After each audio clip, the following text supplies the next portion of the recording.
Live your best life, not someone else's.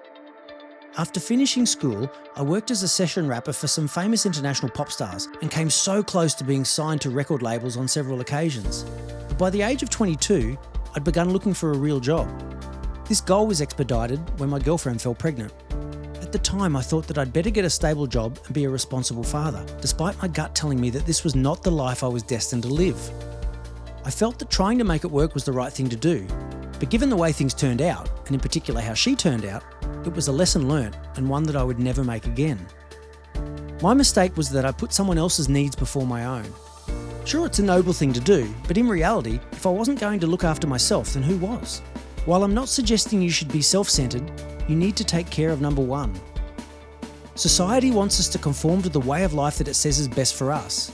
The media claim that in order to call yourself successful, you must get a good education, a stable job, get married, have children, pay as much taxes as the government needs, buy a home, don't take risks and live what I now know as an average life. While none of these things are bad, it doesn't mean you're a bad person if you take a different path.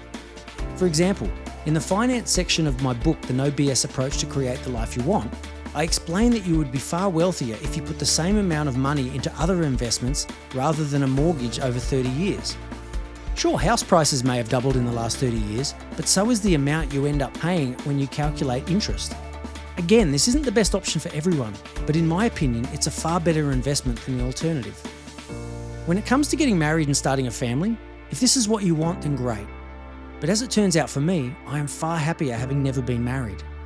So far as the security of a full-time job, that myth was blown out of the water when COVID hit. The biggest problem was that those who thought their job was secure failed to have 6 months' worth of savings to tide them over when the pandemic hit because they thought their jobs were safe. My point is that you don't have to live a conventional life to be happy or successful. There is nothing wrong with not getting married, having your own small business, or renting. The biggest thing I've discovered since being thrust into my current situation is that if it didn't happen, then I'd still be trying to conform to society in those ways and I'd be miserable. I was seriously unhappy trying to make things work with my daughter's mother in my 20s. I had allowed her to trap me in the relationship and this made me resentful. These days, I love my own company. But what is it that you really want? If it's not the life you currently have, then stop living how others think you should live and go after the life you truly desire. Take it from someone who did just that. It is so worth it.